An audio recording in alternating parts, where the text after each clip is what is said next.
Hello नमस्कार, मैं doctor Rajneesh Kumar आप सभी का एक बार फिर से हार्दिक स्वागत करता हूं। आज के वीडियो लेक्चर में हम बातचीत करेंगे यूजीसी एनटीए नेट हिंदी के अभ्यास प्रश्न पत्र पर। इससे पहले मैंने कई प्रश्न पत्रों पर चर्चा की है, जिसमें कि इससे पहले 2 मौलिक अभ्यास प्रश्न पत्रों की एक मैंने श्रृंखला शुरू की है। उसी की अगली कड़ी यानी कि तीसरी कड़ी को लेकर हम पुनः हाजिर हैं। चलते हैं, देखते हैं पहला प्रश्न क्या है। निम्नलिखित में से कौन सी सघोष महाप्राण ध्वनि है? ऑप्शन दिया गया है क, ट, च, ज, ठ। तो जब हम महाप्राण ध्वनि की बात करते हैं तो यह प्रत्येक वर्ग का दूसरा और चौथा जो वर्ण होता है वह महाप्राण ध्वनि के अंतर्गत आता है। तो इस तरह से विकल्प में जो ऑप्शन दिया गया है, ऑप्शन नंबर डी जो सही है, ठ महाप्राण ध्वनि है। अगला प्रश्न है, ग्रीम नियम किस भाषा की ध्वनियों से संबंधित है? ऑप्शन दिया गया है जर्मन, फ्रेंच, रूसी, हिंदी। तो इसका जो सही जवाब है ऑप्शन नंबर ए, ग्रीम नियम जर्मन भाषा से संबंधित है। अगला प्रश्न है, ब्राह्मी लिपि के विकास का अनुक्रम है। ब्राह्मी लिपि के विकास के अनुक्रम को 4 लिपियों के माध्यम से इसमें बताने की कोशिश की गई है। ब्राह्मी लिपि, गुप्त लिपि, कुटिल लिपि, देवनागरी लिपि।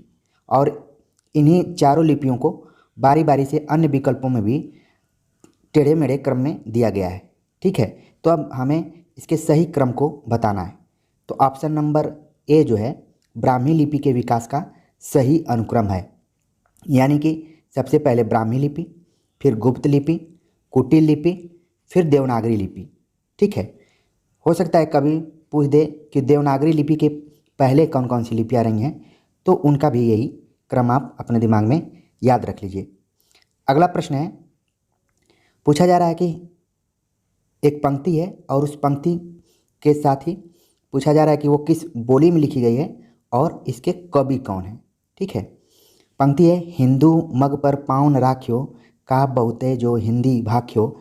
ये पंक्तियाँ किस बोली में हैं और इसके कवि कौन हैं? ऑप्शन दिया गया है, यह पंक्ति नूर मोहम्मद की है, यह भोजपुरी में है, यह अवधी में है, यह पंक्ति जायसी की है। और सवाल पूछा जा रहा है उपयुक्त कथन में सही है। ठीक है, तो अब हम इसमें देख लेते हैं। जो ये पंक्ति है ये नूर मोहम्मद की है और अवधी भाषा में है, यानी कि जो ऑप्शन इसका सही होना चाहिए ए और सी। इस तरह से जो सही आंसर इसमें दिया गया है ऑप्शन नंबर सी इसका सही जवाब होगा। अगला प्रश्न है, रामचंद्र शुक्ल ने अपने पूर्ववर्ती साहित्य इतिहास ग्रंथों के लिए निम्नलिखित विशेषणों का प्रयोग किया है। तो इस क्वेश्चन को काफ़ी ध्यान से देखने की ज़रूरत है, थोड़ा सा लंबा प्रश्न हो रहा है। ये पूछा जा रहा है कि आचार्य रामचंद्र शुक्ल ने अपने पूर्ववर्ती साहित्य इतिहास ग्रंथों के लिए किन किन विशेषणों का उपयोग किया है। इससे आपके 1 लाइनर भी आंसर तैयार होंगे। पहला जो पॉइंट दिया है, शिव सिंह सरोज की रचना को उन्होंने कहा कविवृत्त संग्रह। फिर दूसरा पॉइंट दिया गया है, मॉडर्न वर्नाक्युलर लिटरेचर को कहा था बड़ा कविवृत्त संग्रह ऑफ नॉर्दर्न हिंदुस्तान। और पॉइंट नंबर 3 है कि मिश्र बंधु विनोद के इतिहास ग्रंथ को उन्होंने कहा प्रकांड कविवृत्त संग्रह। तो आप देख रहे हैं कि सभी इतिहास ग्रंथों को उन्होंने कविवृत्त संग्रह नाम से संबोधित किया है। और जब हिंदी साहित्य का इतिहास पढ़ेंगे तो उन्होंने अपने पूर्ववर्ती सभी इतिहास ग्रंथों को कविवृत्त संग्रह कहा, लेकिन कुछ कुछ उसमें से विशेषण दिए हैं स्पेशली। तो पूछा जा रहा है कि इसमें से कौन सा कथन सही है। ठीक है, तो इस तरीके से इसका जो सही जवाब है ऑप्शन, यानी कि तीनों जो इतिहास ग्रंथों के विशेषणों को बताया गया है सब सही हैं। ठीक है, अगले प्रश्न पर बात करते हैं। आचार्य रामचंद्र शुक्ल ने अपने हिंदी साहित्य का इतिहास में लिखा है, किसी काल विस्तार को लेकर यूं ही पूर्व और उत्तर नाम देकर 2 हिस्से कर डालना ऐतिहासिक विभाग नहीं कहला सकता। पहला पॉइंट। दूसरा पॉइंट है, इतिहास की पुस्तक में किसी कवि की पूरी या अधूरी आलोचना नहीं हो सकती। तीसरा पॉइंट है, रीतिकाल के कवियों के परिचयात्मक विवरण मैंने प्रायः शिव सिंह सरोज से ही लिए हैं। और चौथा पॉइंट है, वर्तमान लेखकों और कवियों के संबंध में कुछ लिखना अपने सिर एक बला मोल लेना ही जान पड़ता है। अब हमें बताना है कि सही कूट का चयन कीजिए। ये जो 4 पॉइंट मैंने बताया, इसमें से सही पॉइंट कौन सा है इसके बारे में हमें बताना है। तो देख रहे हैं आप कि जो ऑप्शन नंबर 3 है ये एकदम से गलत है, क्योंकि कालीन कवियों के बारे में आचार्य रामचंद्र शुक्ल ने लिखा है कि परिचयात्मक विवरण मैंने मिश्र बंधु विनोद ग्रंथ से लिए हैं, जबकि यहाँ पर लिख रहा है शिव सिंह सरोज। तो इस तरीके से ये ऑप्शन क्या हो गया, गलत हो गया। और बाकी जो भी ऑप्शन दिए गए हैं वो सभी सही हैं। ठीक है, तो अगर सही कूट की बात की जाए तो जिन जिन ऑप्शंस में 3 होगा वो सभी ऑप्शन क्या हो जाएंगे, गलत हो जाएंगे। इस तरीके से इसका जो सही जवाब है ऑप्शन नंबर 2 है, यानी कि बी ऑप्शन इसका सही है। 1 2 4, पुनः 1 2 4 को हम देख लेते हैं। आचार्य रामचंद्र शुक्ल ने लिखा, किसी काल विस्तार को लेकर यूं ही पूर्व और उत्तर नाम देकर 2 हिस्से कर डालना ऐतिहासिक विभाग नहीं कहला सकता। ये किसके तरफ संकेत किया जा रहा है, पूर्व मध्यकाल और उत्तर मध्यकाल की तरफ। दूसरा ऑप्शन है, इतिहास की पुस्तक में किसी कवि की पूरी या अधूरी आलोचना नहीं हो सकती। ये भी ऑप्शन सही है। और तीसरा ऑप्शन मैंने गलत बताया। और चौथा ऑप्शन जो है वो भी सही है कि वर्तमान लेखकों और कवियों के संबंध में कुछ लिखना अपने सिर एक बला मोल लेना ही जान पड़ता था। ठीक है, अगला प्रश्न देखते हैं क्या है। आदिकालीन संबंधी उल्लेख के तथ्य इस प्रकार हैं। ऑप्शन दिया गया है, देवसेन कृत श्रावकचार को हिंदी की प्रथम रचना माना गया है। ऑप्शन पॉइंट नंबर 2 दिया गया है, हजारी प्रसाद द्विवेदी ने आदिकाल को अत्यधिक विरोधी और व्याघातों का युग कहा है।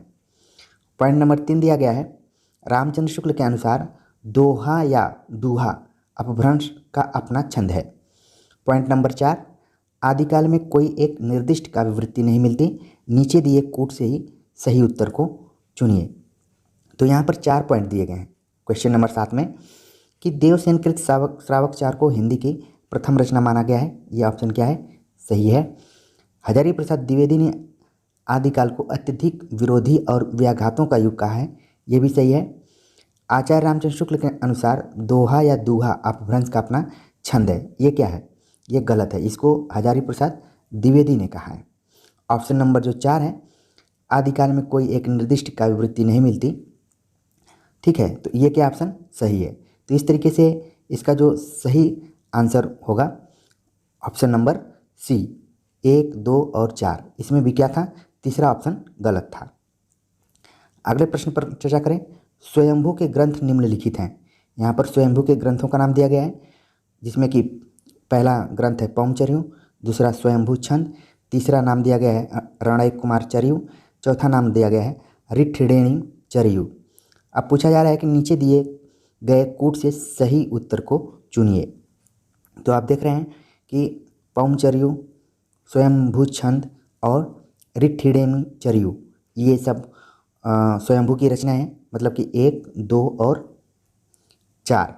ठीक है, तो इसका जो सही जवाब होगा विकल्प के आधार पर ऑप्शन नंबर डी होगा। और जो तीसरा नाम इसमें दिया गया है ये पुष्पदंत की रचना है।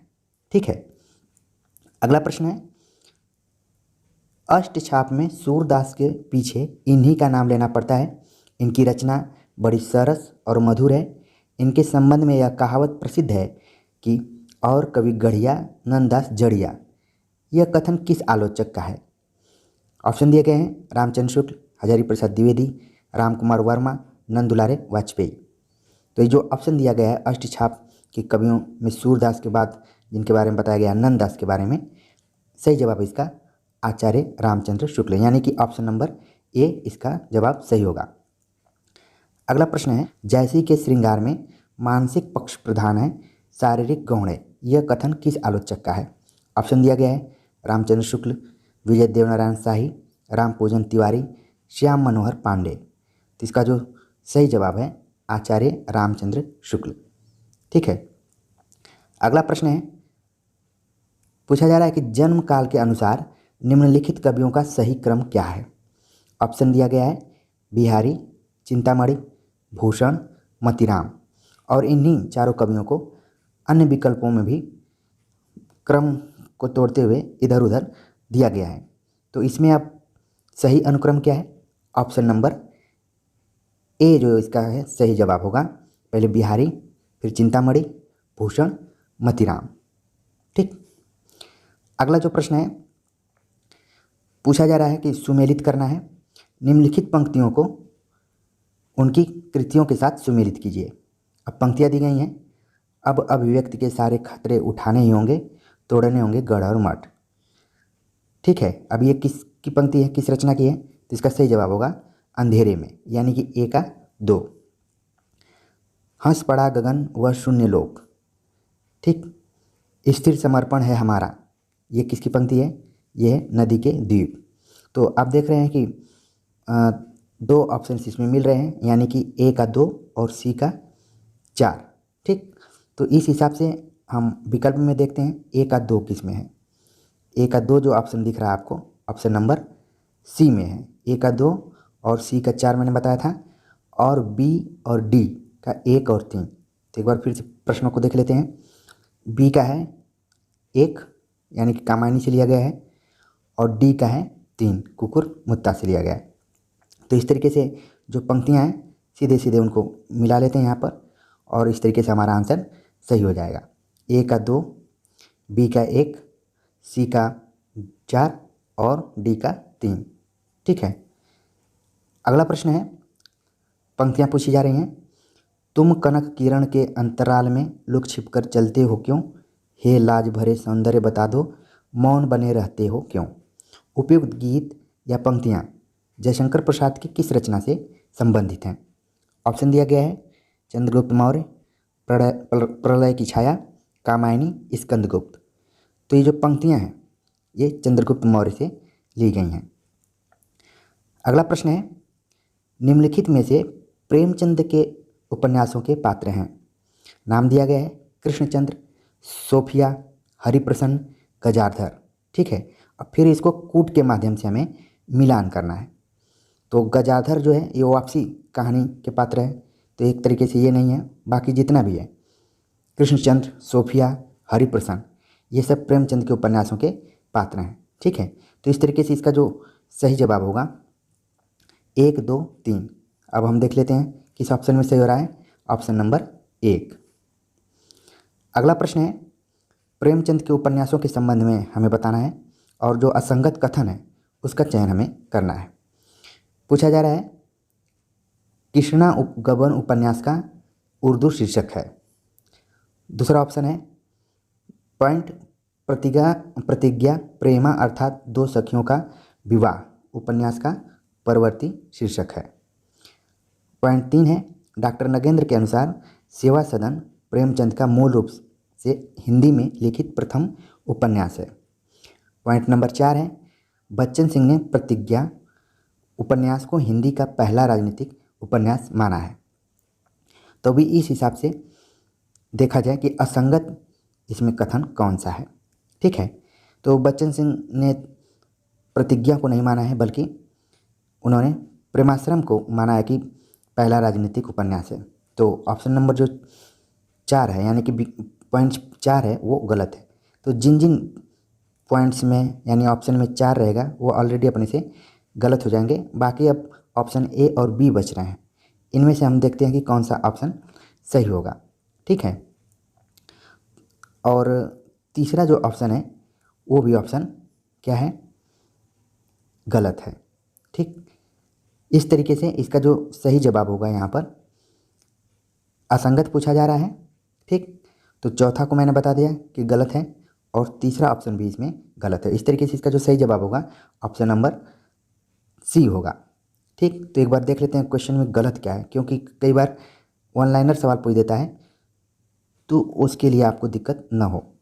प्रेमचंद के उपन्यासों के संबंध में उल्लेखित तथ्य हैं। जो कृष्णा नाम दिया गया है गबन उपन्यास का उर्दू शीर्षक है, ये क्या है, सही है। प्रतिज्ञा प्रेमा अर्थात 2 सखियों का विवाह उपन्यास का परिवर्तित शीर्षक है, ये भी क्या है, सही है। और बाकी ऑप्शन नंबर 3 और 4 क्या है, गलत है। ठीक है। अगला प्रश्न है, ये स्थापना और तर्क पर आधारित है। प्रश्न में 2 कथन दिए गए हैं, इनमें से एक अभिकथन है और दूसरा तर्क है। कूट में दिए गए विकल्पों में से सही विकल्प का चयन करना है। अब क्या स्थापना या कथन क्या है? कहानी छोटे मुंह बड़ी बात करती है। ये स्थापना है। अब तर्क क्या है कि लेकिन लघु आकार के कारण कहानी संपूर्ण जीवन बोध और सामाजिक तथ्य को प्रकाशित नहीं कर सकती। तो इसमें जो ऑप्शन स्थापना के रूप में दिया गया है वो सही है, बाकी जो तर्क दिया गया है वो क्या है, गलत है। ठीक है, कई कहानियों में आप देखेंगे कि संपूर्ण जीवन बोध और सामाजिक सत्य को भली भांति प्रकाशित किया जाता है, जबकि यहाँ पर लिखा जा रहा है कि वो नहीं करते हैं।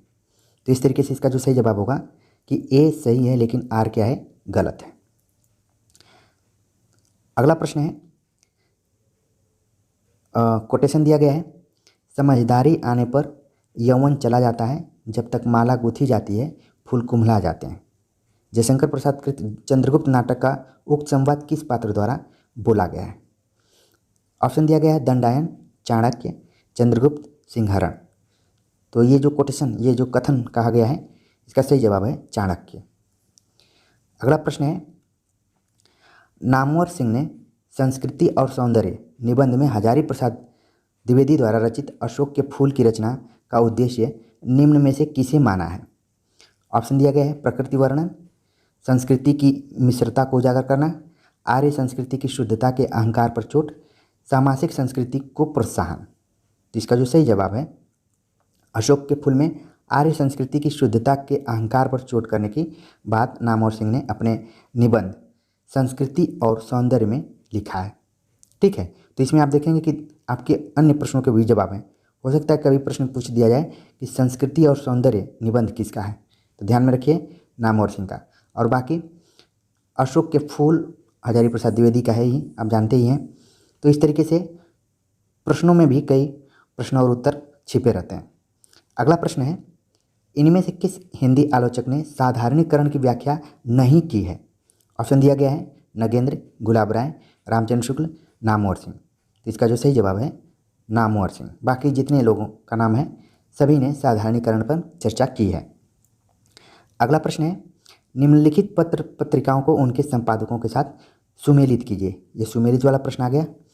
ठीक है, अब इसमें एक तरफ पत्रिकाओं की सूची है और दूसरी तरफ संपादकों की है। ठीक, तो इसमें हम देखते हैं, थोड़ा सा ये प्रश्न लंबा हो रहा है। देखते हैं, प्रतीक के जो संपादक हैं वो हैं अज्ञे, विशाल भारत के हो गए बनारसी दास चतुर्वेदी, और कर्मवीर और चाँद की हो गई महादेवी वर्मा, और कर्मवीर के माखनलाल चतुर्वेदी। तो इस तरीके से हमारा जो सही ऑप्शन होना चाहिए, ए का 2, बी का 1, एक बार मिला लेते हैं इसमें, ए का 2 और बी का 1। तो जो ऑप्शन सही रहेगा वो इसमें सही हो जाएगा। तो जो इसमें ऑप्शन मिल रहे हैं, ऑप्शन नंबर जो बी है वो इसका सही जवाब होगा। ठीक है, यहाँ पर हमें लिखना होगा 2 लिखना होगा, और बाकी 2 1, क्योंकि इसमें 2 बार 3 आ गया है, प्रश्न बनाते समय थोड़ा सा यहाँ पर असावधानी हो गई है। तो इसका सही जवाब होगा बी। ठीक है, यानी कि प्रतीक के संपादक थे अज्ञे, विशाल भारत के बनारसी दास चतुर्वेदी, कर्मवीर के माखनलाल चतुर्वेदी, और चाँद की महादेवी वर्मा। ठीक है, अगला प्रश्न है, स्वरभंग किस प्रकार का अनुभाव है? ऑप्शन दिया गया है कायिक, वाचिक, आहार्य, सात्विक। तो स्वरभंग जो है ये क्या है, आहारिक अनुभाव के अंतर्गत आता है। ये कई बार परीक्षा में पूछा जा चुका है, इसलिए इसको ध्यान में रखने की जरूरत है। अगला प्रश्न है, काव्य भाषा के संदर्भ में निम्नलिखित में से कौन सी मान्यता वर्ड्सवर्थ की नहीं है? ठीक है, तो वर्ड्सवर्थ के बारे में अभी हमने पाश्चात्य काव्य शास्त्र के अंतर्गत विस्तार से चर्चा किया था। उम्मीद है कि आप सभी लोगों ने उस वीडियो को देखा होगा। उसके हिसाब से हम देखने की कोशिश करते हैं। ऑप्शन ए दिया गया है, काव्य में ग्रामीणों की दैनिक बोलचाल की भाषा प्रयुक्त हो। ऑप्शन बी, भाषा में मिथक और बिंबों का प्रयोग होना चाहिए। ऑप्शन सी, भाषा में कृत्रिमता और आडंबरवाद पुराने कवियों की देन है। ऑप्शन डी, गद्य और काव्य की भाषा में कोई तात्विक भेद नहीं होता। ठीक है, तो आप अगर वीडियो देखे होंगे तो तुरंत इस प्रश्न को हल कर लेंगे। तो इस तरीके से इसका जो ये तो सब सही है, ऑप्शन सी और डी ये क्या है, सही है। हमें बताना है कि कौन सी चीज़ नहीं सही है। तो वर्ड्सवर्थ ने दैनिक बोलचाल की भाषा के बारे में बोला था कि प्रयुक्त होनी चाहिए। इसका जो सही जवाब है ऑप्शन बी, जो कि वर्ड्सवर्थ के विचार में नहीं है। भाषा में मिथक और बिंबों का प्रयोग होना चाहिए, ये गलत है। अगला प्रश्न है, गांधी जी के विचारों के संदर्भ में इन कथनों पर विचार कीजिए। पॉइंट 1, गांधी जी ने ट्रस्टीशिप के सिद्धांत के अंतर्गत निजी संपत्ति की अवधारणा को खारिज किया। पॉइंट 2, गांधी जी वर्ण व्यवस्था को प्राकृतिक मानते थे। और पॉइंट नंबर 3, गांधी जी ने शक्ति के विकेंद्रीकरण का समर्थन किया। अभी बताना है हमें कि इनमें से कौन सा कथन सत्य है। तो इसमें जो सत्य है पॉइंट नंबर 2 और पॉइंट नंबर 3, यानी कि गांधी जी वर्ण व्यवस्था को प्राकृतिक मानते थे और गांधी जी ने शक्ति के विकेंद्रीकरण का समर्थन किया था। ऊपर उन्होंने ट्रस्टीशिप का सिद्धांत जरूर दिया था, लेकिन निजी संपत्ति की अवधारणा को खारिज किया था। इसके बारे में ये कथन इससे गलत हो रहा है, ठीक है। इसलिए इसका जो सही जवाब होगा ऑप्शन नंबर 2 और 3। अगला प्रश्न है, खून का वह आखिरी कतरा जो बदन की हिफाजत के लिए दुनिया की सबसे अनमोल चीज़ है, यह कथन किस कहानी से उद्धृत है।